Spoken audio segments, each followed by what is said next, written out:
کیا سوچا جا رہا ہے، کیا طے کیا جا رہا ہے؟ اگر فائنل کال دینی ہے اسی مہینے میں، احتجاج ہوگا، دھرنا ہوگا اور انتخابات کے لیے پریشرائز کیسے کیا جائے گا؟ دیکھیے، اس وقت ساری قوم پریشانی میں مبتلا ہے۔ برخوردار طبقہ مہنگائی کو کوس رہا ہے۔ کسان جو ہے وہ ڈوبا ہوا ہے، اس کو اپنی اگلی فصل کی فکر ہے۔ ان سے ملک نہیں چل پا رہا، تبھی ہم کہہ رہے ہیں کہ آپ انتخابات کروا دیجئے، ملک کو اور قوم کو مزید آزمائش میں مت ڈالیے۔ تو اس لیے عمران خان صاحب کہہ رہے ہیں کہ شفاف انتخابات کروا دیجئے۔ آپ جتنی تاخیر کریں گے مزید مشکلات پیدا کریں گے۔ سیاست میں تو گفت و شنید سے راستہ نکالا جاتا ہے، لیکن ان کے پاس لگتا ہے کہ نہ سوچ ہے نہ اختیار ہے۔ شاہ محمود قریشی صاحب، وائس چیئرمین پاکستان تحریک انصاف کے سینئر رہنما، بہت شکریہ شاہ صاحب آپ کے وقت کا۔ کیا سوچا جا رہا ہے، کیا طے کیا جا رہا ہے؟ اگر فائنل کال دینی ہے اسی مہینے میں تو کس طریقے سے ہوگی؟ احتجاج ہوگا، دھرنا ہوگا اور انتخابات کے لیے پریشرائز کیسے کیا جائے گا؟ دیکھیے، اس وقت ساری قوم پریشانی میں مبتلا ہے۔ ہر طبقہ، برخوردار طبقہ مہنگائی کو کوس رہا ہے۔ کسان جو ہے وہ ڈوبا ہوا ہے، اس کو اپنی اگلی فصل کی فکر ہے، وہ اپنا ٹیوب ویل کا بل ادا نہیں کر سکتا۔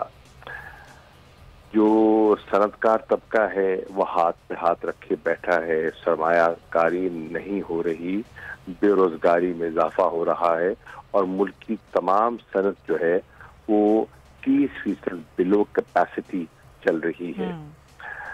نوجوان طبقہ بے روزگاری سے پریشان ہے، ڈگریاں ہاتھ میں لیے پھر رہا ہے، ملازمتیں دستیاب نہیں ہیں۔ گھریلو خواتین مہنگائی، آٹا، گھی، دال، چینی، پیاز، ٹماٹر کی قیمتیں جو آسمان کو چھو رہی ہیں اس سے پریشان ہے۔ ملک میں سیاسی عدم استحکام ہے اور حکومت کے پاس کوئی حل تلاش کرنے کی نہ کیپیسٹی ہے، نہ ان میں اس قسم کی ذہانت دکھائی دے رہی ہے۔ ہاتھ پہ ہاتھ دھرے بیٹھے ہیں، ملک سلائیڈ کر رہا ہے، ان سے ملک نہیں چل پا رہا، تبھی ہم کہہ رہے ہیں کہ آپ انتخابات کروا دیجئے، ملک کو اور قوم کو مزید آزمائش میں مت ڈالیے۔ اتنی تیزی سے آپ کا روپیہ گر رہا ہے، IMF کے معاہدے کے باوجود اتنی تیزی سے بجلی کے بل بڑھ رہی ہیں، پیٹرول ڈیزل کی قیمتیں بڑھ رہی ہیں، ان کے ریٹس بڑھ رہی ہیں، ٹیرف بڑھ گیا بجلی کا، لوگ پریشان ہیں۔ تو اس لیے عمران خان صاحب کہہ رہے ہیں کہ شفاف انتخابات کروا دیجئے اور ان انتخابات سے ملک اس بحران سے نکل سکتا ہے۔ آپ جتنی تاخیر کریں گے مزید مشکلات پیدا کریں گے۔ اس حکومت سے لوگوں کا اعتماد اٹھ چکا ہے۔ تو شاہ صاحب، بات چیت پر ہی زور دیا جائے گا کہ بات چیت ہو جائے یا پھر سڑکوں پر نکل کے فیصلہ ہو؟ دیکھیے، ہماری پہلی خواہش تو یہ ہے کہ بات چیت کے ذریعے مسائل حل ہوں، لیکن یہ تو بات چیت کیا کرتے ہیں، یہ تو مقدمے درج کرتے ہیں، تشدد کرتے ہیں، جھوٹے مقدموں کے اندر لوگوں کو ملوث کرتے ہیں۔ ابھی آپ نے دیکھا کہ 25 مئی کو نے کیا کیا، پھر آپ نے شہباز گل کی صورتحال آپ نے دیکھ لی، دھمکاتے ہیں، کبھی ہمارے مراد سعید صاحب کو دھمکیا جاتی ہے، کبھی فواد چودھری صاحب کو اپنی ضمانت کرانی پڑ جاتی ہے۔ تو اس قسم کی ہیرسمنٹ جو ہے وہ کریٹ کی ہوئی ہے۔ ہم تو چاہتے ہیں کہ سیاست میں تو گفت و شنید سے راستہ نکالا جاتا ہے، لیکن ان کے پاس لگتا ہے کہ نہ سوچ ہے نہ اختیار ہے۔ فیصلے ان کے نہ بس میں ہیں، نہ یہ کر پاتے ہیں، نہ یہ کر سکتے ہیں۔ اچھا، اور آپ کو لگ رہا ہے کہ اس کے علاوہ کوئی اور آپشن ہوگا؟ اگر جیسے خبر یہ بھی ہے کہ ہو سکتا ہے کہ MQM چھوڑ دے، حکومت کی اتحادی نہ رہے، تو کہیں ادھر بات چیت ہو اور پھر کوئی اور صورتحال نکالی جائے اس حکومت کو گھر بھیجنے کی؟ دیکھیے، MQM کو تو کسی صورت ان کے ساتھ چپکے نہیں رہنا چاہیے۔ MQM کی سیاست PDM کی سیاست کی نفی کرتی ہے۔ MQM نے 3.5 سال پیپلز پارٹی کو کوسا اور پھر اسے معاہدہ کر لیا، اور اس معاہدے میں جو ان سے چیزیں طے ہوئی وہ بھی پوری نہیں ہوئی۔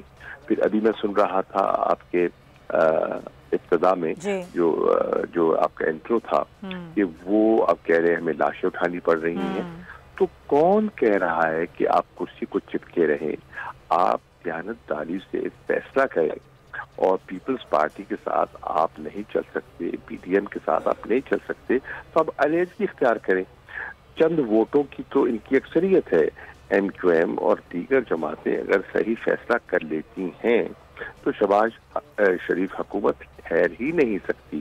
معاشی طور پر بدحال ہے، سیاسی طور پر انسٹیبل ہے، اور اگر یہ ایم کیو ایم یا کچھ دیگر جو ان کے حلیف ہیں وہ ملک کے مفاد میں فیصلہ کرتے ہیں تو ہمیں ان سے نجات مل جائے گی اور ملک اس کیفیت سے آزاد ہو جائے گا۔ اچھا، یہ تو ایک معاملہ ہوا، لیکن ایک اور چیز ہے شاہ صاحب، کیونکہ پارٹی میں بھی ظاہر جو انتظامی ڈھانچہ ہے اس میں بھی تبدیلیاں پی ٹی آئی لے کر آ رہی ہے۔ آپ تو ظاہر وائس چیئرمین ہیں پی ٹی آئی کے، کہ وہ لوگ جو کہ شروع سے پارٹی کے ساتھ تھے اب انہیں کو لے کر آیا جائے گا، لیکن آپ کو پتا ہوگا کہ وہ لوگ جنہوں نے بغاوت کی، جنہوں نے پارٹی چھوڑی، انہیں بڑے بڑے عہدے دے دیے گئے ہیں، ان کو انعامات سے نوازا گیا ہے۔ تقریباً 80% پی ٹی آئی کے منعرف اراکین ہیں جن کو قومی اسمبلی کے عہدوں سے نوازا گیا ہے، مراد ان کو دی جا رہی ہیں، قائمہ کمیٹیوں کے چیئرمین ہیں، پرسنز ہیں، اس پر آپ کیا کامنٹ کریں گے؟ دیکھیے، اپنی عددی اکثریت مینٹین کرنے کے لیے یہ اس قسم کی جو لالچ ہے، اس قسم کے انسینٹیوز دینے کی کوشش کر رہے ہیں، صرف اپنا نمبرز پورے رکھنے کے لیے، لیکن عوام میں تو یہ اپنی ساکھ کھو بیٹھی ہیں۔ اب وقتی طور پر نمبرز کو پورا کرنے کے لیے کسی کو پارلیمنٹری سیکرٹری بنا دینا، کسی کو اسپیشل اسسٹنٹ بنا دینا، کسی کو کوئی اور رعایت دے دینے سے یہ اس طرح ملک نہیں چلتے۔ ہاں، حکومتیں سسکتی رہتی ہیں، یہ سسک کر دم دیں گے، لیکن دم ضرور دیں گے، کیونکہ ان میں دمی نہیں ہے، ملک چلانے کا ان میں دمی نہیں ہے۔ بول کسی کے بھی دباؤ میں آ کر اپنے فیملی ممبرز کو علیحدہ نہیں کرے گا۔ بول ہمیشہ عوام کی آواز بنتا رہے گا اور عوام کے مسائل دکھاتا رہے گا۔ بول کی عوام سے خصوصی دعاؤں اور ساتھ دینے کی اپیل۔ سب سے زیادہ ویوز، سب سے زیادہ ریلز اور سب سے زیادہ ریٹنگ کے ساتھ بول اب بھی نمبر 1 پوزیشن پر برقرار۔ سبسکرائب کریں اور بیل دبائیں تاکہ کوئی خبر رہ نہ جائے۔